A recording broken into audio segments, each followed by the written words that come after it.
People have proposed various methods for understanding society and how people interact with each other, from dialectical materialism to memetics to analysis of incentive structures, even viewing social groups as a kind of superorganism. And I thought, what if you were to take all those models and jam them together into some kind of big social theory Frankenstein? We might start by looking at the operant conditioning chamber, a simple device used in behavior research consisting of a box that administers reward or punishment in response to certain actions, pushing a lever or moving to a particular part of the box, etc. Experimental subjects placed into the operant conditioning chamber soon change their behavior in response to these incentives, generally increasing rewarded behavior and decreasing penalized behavior. Even fruit flies in a simple operant conditioning chamber that heated up when they moved to one side of the box soon changed the behavior in response to these incentives, avoiding that side of the box. Our social interactions can be a bit like an operant conditioning chamber.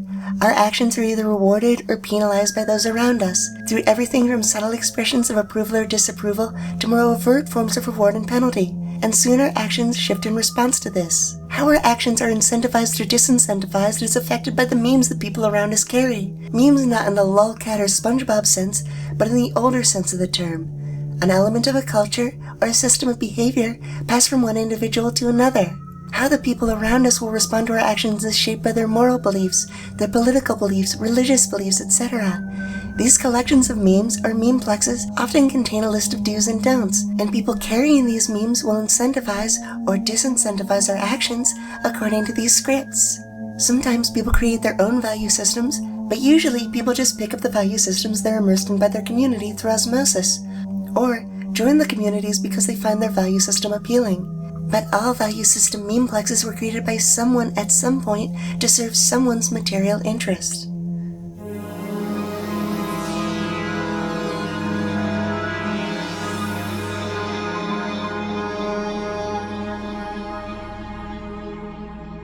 A group of people sharing a value system act in tandem as a massive incentive system, affecting the behavior of everyone they contact, in ways from subtle to extreme. To graph out what that looks like, let's draw a rough diagram loosely inspired by a real-life example. Let's see the culture war between the right and the left in the New Age scene in 1970s California. Let's represent these worldviews, left-wing, right-wing, and New Age, with colored dots, and see that the blue dots indicate right-wingers, and the pink dots indicate left-wingers, and the orange-yellow ones indicate New Agers.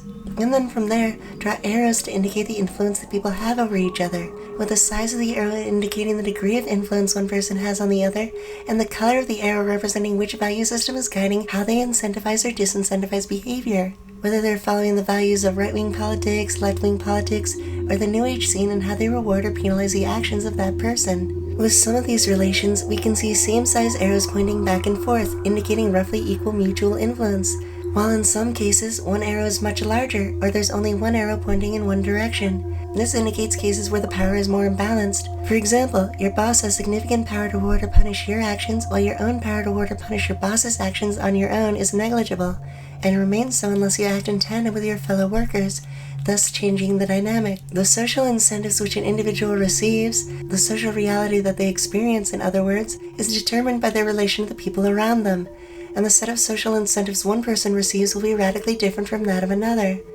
Within right-wing social clusters, they will be rewarded for praising then-Governor Ronald Reagan.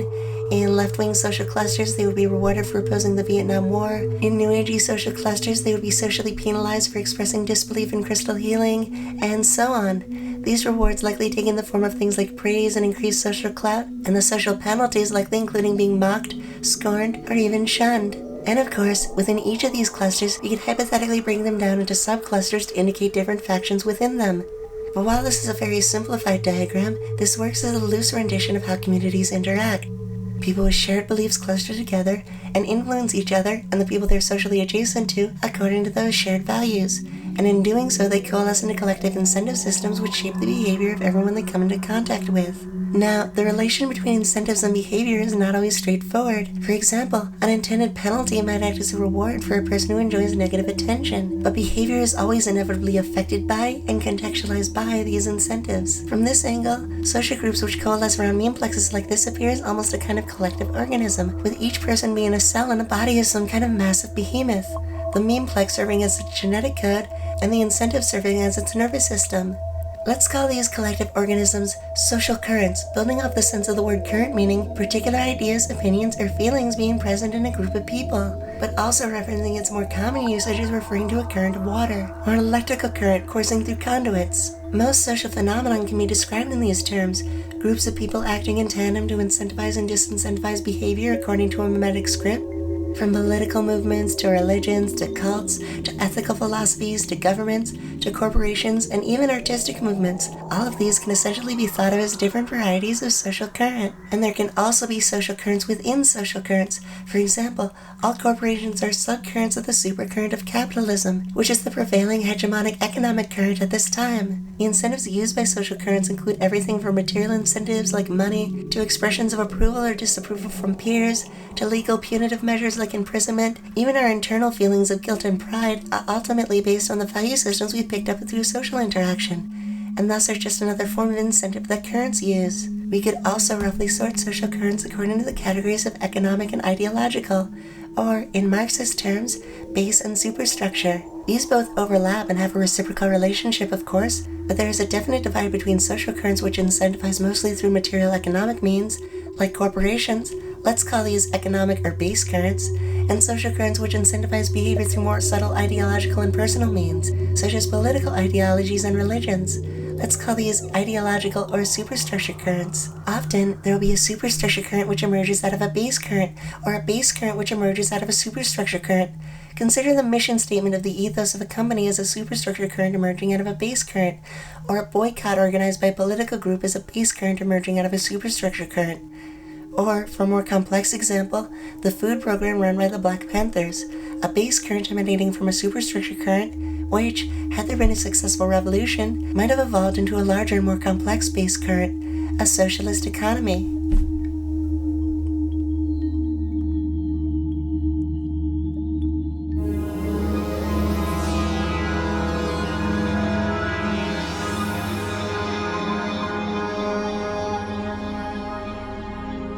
Morality, rather than being some unchanging concrete law set in stone and handed down from on high, is a function of this social phenomenon. People generate mimetic scripts about which actions to incentivize and which to disincentivize, and the effect of this incentive structure will be to varying degrees beneficial or detrimental to society, or possibly beneficial to one group at the expense of another. Morality isn't like the laws of physics as much as it's like a form of technology, which must always be continually updated and improved to be more beneficial to more people. While usually social currents operate simply through people following the incentive structure while acting in their own self-interest, once an individual has fully absorbed the value system of a current, they will act according to the value system of that current even beyond the point of self-interest. Whether this is a good or a bad thing depends on the merit of the value system of that social current, on how beneficial it is as a piece of moral social technology. To give a few examples to illustrate this. Example A. Two people in the desert come across water. Instead of splitting it evenly, the stronger of the two simply kills the other and takes all the water for themselves. In the absence of external or internal incentive systems, self-interest plays out in horrific ways. Example B. Someone donates money, but the primary reason they did so was because they knew they would receive social approval for doing so, and the benefit of the form of social approval outweighed the cost to themselves. Example C. Someone knowingly gives their life to save the lives of several other people, perhaps a civilian in a war zone throwing themselves on a grenade. In this case, there isn't even the hypothetical chance they did it purely for selfish approval-seeking reasons, since the cost was their own life, and whatever social approval they may gain, they will never experience it. This is, nonetheless, still a function of social currents. It's just that they had internalized the value system to the point where they will adhere to it not just as a means to the end of gaining social approval, or avoiding social disapproval and punishment, but as an end unto itself, and will adhere to it even at extreme personal cost. Example D. Some incel creep, stewing in toxic forums where people heap praise on monsters like Elliot Rodger and Alec Manassian, goes on his own similar killing spree, ending the spree by taking his own life. This person will also never receive any social reward from their cohorts for their actions, but they had internalized the value system of the incel ideology to the point where they, similar to example C, will act on it even at extreme personal cost. The difference being that in this case, the social current they're adhering to is malignant. So you can see that while example C and example D are both acting nominally Selflessly, example C is morally commendable, while example D is morally repugnant. And while both example A and example B are acting selfishly, and while example A is just as morally repugnant as example D, example B is only slightly less commendable than example C. Acting selflessly does not inherently make you better than someone acting selfishly if the social current that you are selflessly adhering to is itself a malignant framework. And this isn't a static thing either, as a current that was once benign can become malignant over time. So selfishness is overall not great, but the picture is slightly more nuanced than selfishness equals bad, selflessness equals good.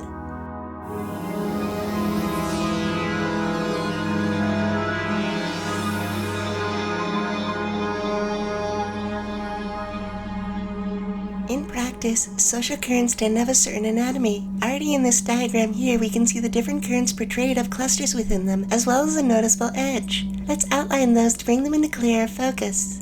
When we do this, we can see an amoeba-like shape taking form, inner nuclei and an outer membrane. Now, the amoeba metaphor clashes slightly with our cells and a body metaphor. Obviously, it can't be both a single-celled amoeba and a multi-celled organism, but these are just metaphors to help explain the concepts, and shouldn't be taken too literally. When the two meme plexes are more compatible, the superorganisms will overlap as they absorb into each other, and when the meme plexes are less compatible, they'll form more distinct boundaries and attempt to siphon away people from each other, acting more directly in competition. The compatibility, or lack thereof, between two meme plexes is contingent on whether the contradiction between them is antagonistic. But this is always changing. Some contradictions, which were originally non-antagonistic, develop into antagonistic ones, and others, which were originally antagonistic, develop into non-antagonistic ones. Here we can see both the left-wing current and the right-wing current overlapping with the current of the New Age scene, making it a flashpoint for political sparring. This kind of scenario, where one social current will become the arena in which two other currents battle each other,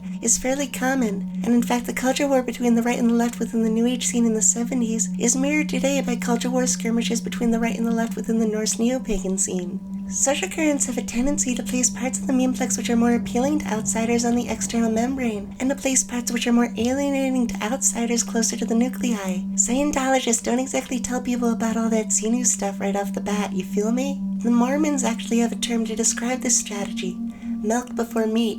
The idea being that you must first expose potential converts to the spiritual milk, the more appealing parts of the meme plex, before exposing them to the spiritual meat, the more alienating parts of the meme plex. In addition, incentive structures are usually more severe, and the rules more strict the deeper you go. This similarly helps to ease the process by which someone is absorbed into a social current. In addition to parallels in social structure, there are also parallels in terms of memetic structure.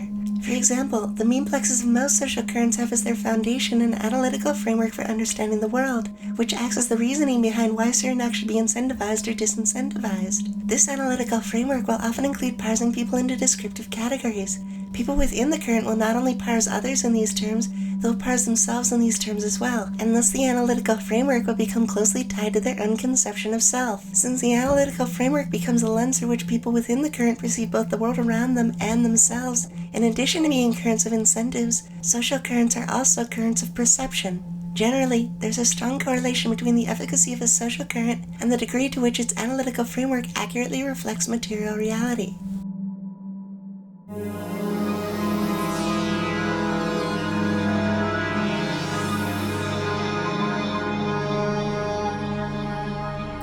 In some of those nuclei clusters, we can see noticeable power imbalances, particularly the two on the right-hand side of the diagram, which are clearly centered around specific individuals or groups who the rest of the cluster is subordinate to. To tie this more firmly into the real world, if the pink and the blue represent the political left and the right in this model, then the nuclei-like clusters would be both informal and formal groups of political activists, with some of the more formally organized political groups having overt hierarchies and chains of command. These kinds of power imbalances within a social current can have a detrimental effect upon it, resulting in a kind of social distortion. To illustrate an example, consider the reverend of a right-wing church gradually making their church more cult-like, consolidating their own power at the expense of their followers. What happens is a person who already has disproportionate power within the social current, in this case the aforementioned reverend, shifts their value system in their own favor, rewriting the rules to their own benefit. Here I'm representing that shift with a shift from blue to tealish in the upper right corner, representing a shift from the background ideology they emerge from to the more specific ideology of a tightly controlled cult. and this has a ripple effect on the cluster surrounding them, shifting it so that the other people in the group better serve the interests of the leader, often at the expense of everyone else within the cluster. The subtle shift from preacher to cult leader, and the attendant shift in the social mores of the church, doesn't in any way benefit the followers, only the leader. But given the leader's disproportionate ability to reward or punish their followers, they fall in line out of fear of punishment, adopting the new value system and enforcing it on each other horizontally, in addition to the pressure the cult leader is exerting from above. So while the popular narrative holds that we need hierarchy to maintain social order, in actuality, hierarchy is in many ways harmful to the social order. The powerful have every motivation to shift the rules in their favor, to change the current incentive structure such that it acts to their benefit and exploits the people lower in the hierarchy. Not to mention, when there is a clear divide between the people who make or enforce social rules and the people subject to them, the people who make or enforce social rules have little reason to follow them. And of course, a lot of the times the social rules were already in their favor to begin with, hence why they had more influence in the first place. In either case, whether baked in from the beginning or a function of societal distortion as the powerful further entrench their power, the end result of memeplexes being twisted by hierarchy is the same. The prevailing ideas and values are the values of the ruling class, and the interests of the ruling class are disguised as the universal interests of all. Luckily, hegemonic power attempting to entrench itself isn't the only way a social current's value system can shift, and there are other forces which act to counteract the entrenchment of the ruling class. Put a pin in that, because we're going to come back to that in a minute.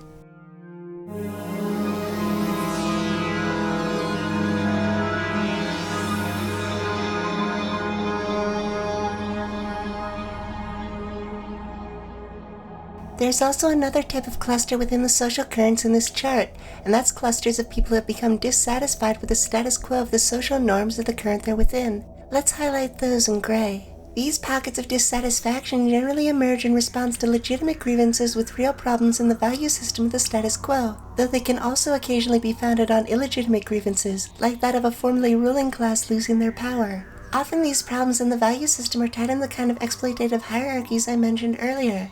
Let's say that this pocket of dissatisfaction on the left is women who are critical of harmful and misogynistic social norms around sex within the left, particularly relating to the free love movement which was popular at the time. While the pocket of dissatisfaction within the right-wing current is people dissatisfied with the excesses of the ascendant evangelical right, perhaps specifically unhappy with the excesses of the preacher-turned-cult leader that they're socially adjacent to. On one hand, these pockets of dissatisfaction can act as a weakness for a competing social current to siphon away individuals, in the form of people from the competing current reaching out to the people in the pocket and making the case that they would be happier if they were to leave their current for the competitor. In this example, someone reaching out to the people alienated by the church-turned-cult, making the case to them that the social values within the left prevent this kind of reactionary religious excess. In this framework, it can almost be represented as one current extending a pseudopod into the other current to draw away people from it. This is a relatively simple example, one person reaching out to another, but a current can generate extremely complex social mechanisms to draw people from other currents into itself. For example, consider a group like Redneck Revolt, which reaches out to people in right-wing leaning rural areas and recruits them into the left. Or, conversely, for another example from the 1970s time frame of our diagram, the Jesus movement, a movement which recruited hippies into reactionary evangelical Christianity. Unlike Redneck Revolt, which is pretty overt in what its goals are, the Jesus movement was more deceptive, framing itself as a left-leaning progressive brand of Christianity, when in actuality its most prominent figures were staunchly reactionary. Just look at the Jesus movement-associated cult, the Children of God, which marketed itself to hippies and presented itself as progressive to outsiders, while its leader, David Berg, was preaching anti-Semitic, racist, and homophobic screeds to the people in the cult. An especially deceptive version of the milk before meat strategy comes into play here, in this case being used as a strategy to siphon away people from the left, while concealing that intention, presenting a progressive face to suck in hippies and then indoctrinating them with far-right ideology once they've been ensnared. In addition to being used to conceal the reactionary neo-Nazi ideology of the Children of God, these tactics were also used to conceal the horrific child trafficking and sexual abuse which occurred within the cult. So while the strategy of one social current extending a pseudopod into another to siphon away members from it may be pretty universal, it can either be done in ways which are more honest about that intention, like Redneck Revolt, or it can be done in underhanded and dishonest ways, like the Jesus movement, and relying on deceptive milk before meat tactics. And of course, milk before meat tactics can sometimes fail. Sometimes the more alienating parts of the memeplex end up alienating people, in spite of attempts made to mitigate this. and whether this results in those people simply returning to the current they were being absorbed from, or forming a new pocket of dissatisfaction, depends on the scenario, specifically on the degree to which they had been absorbed from one current to another.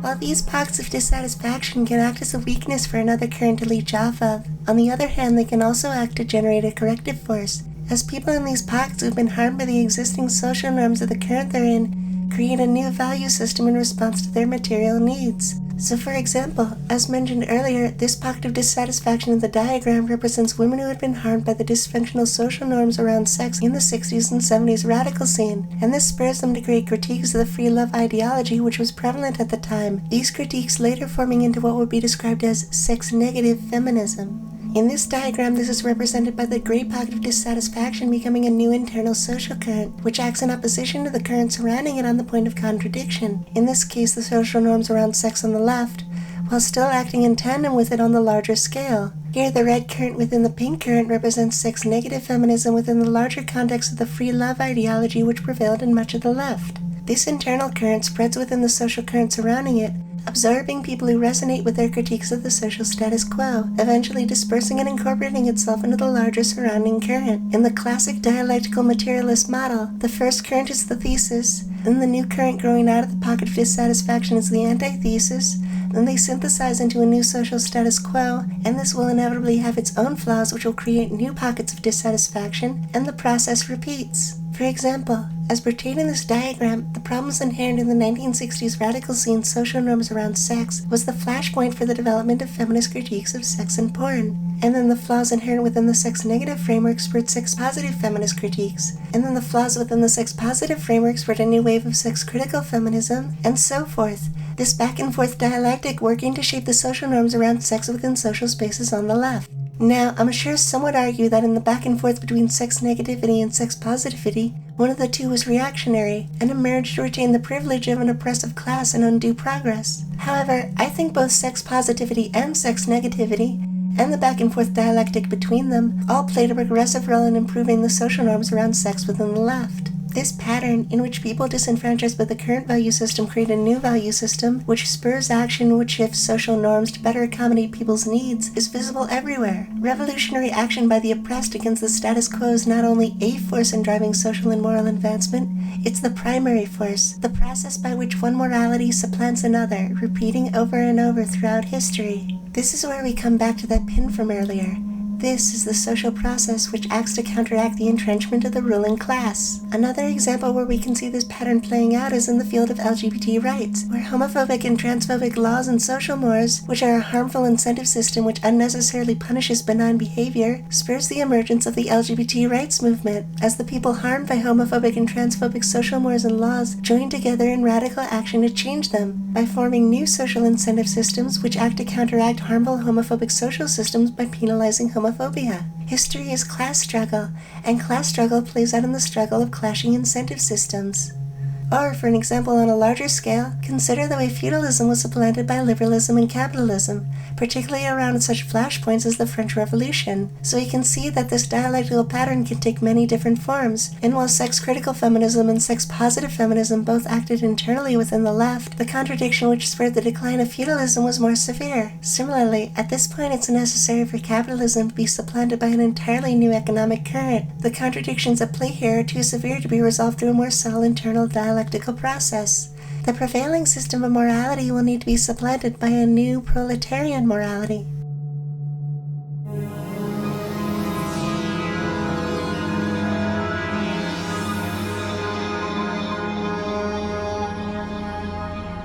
As noted earlier, a formerly ruling class losing its power due to social progress creates its own pocket of dissatisfaction, and this can create a harmful reactionary social current which aims to undo that progress. These reactionary currents can have a significant memetic ripple effect, outlasting the actual people who lost their power in the first place.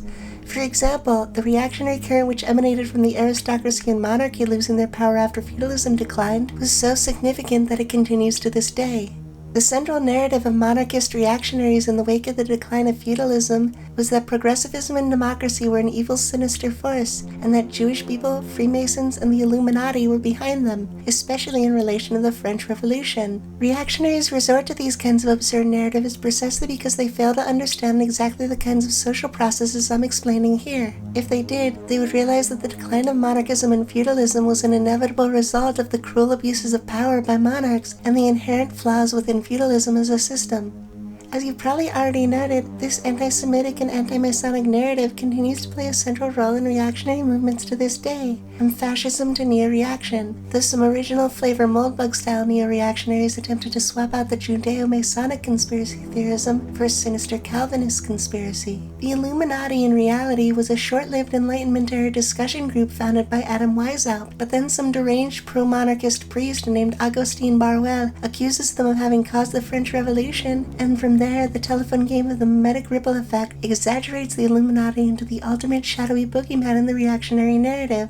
Interestingly, as this memeplex mutated, it took on the character of a kind of false class consciousness, with the mythologized Illuminati serving as a decoy to distract from the actual capitalist ruling class. This modern interpretation of the conspiracy theory is very much at odds with Augustin Barruel's original writings. The main crimes Augustine accused the Illuminati of were disobedience to the crown and the church, and of spreading populist democratic values, not ruling the world or anything of that sort. In this way, we can see that memeplexes which were at one point created explicitly to defend the power of the ruling class, like Augustin Barruel's original writing in defense of monarchy, might later be disguised with a phony anti-elite posture, as we can see in contemporary reactionary conspiracy theorism. But by tracing that social current back to its origin, its actual purpose becomes clear. The fact that the whole right-wing conspiracy theory about the Illuminati is directly traceable back to the reactionary response to the French Revolution shows just how severe the memetic ripple effect from that reactionary social current was, and how firmly caught up in its wake a lot of modern reactionaries are. Both fascism and neo-reaction can be understood as essentially mutations or cross-pollinations of the reactionary current that emerged in response to the French Revolution. However, while reactionary currents can undo progress, nonetheless the general overall trend of history is toward improvement. The long moral arc of the universe, bending, if only ever so slightly, toward justice.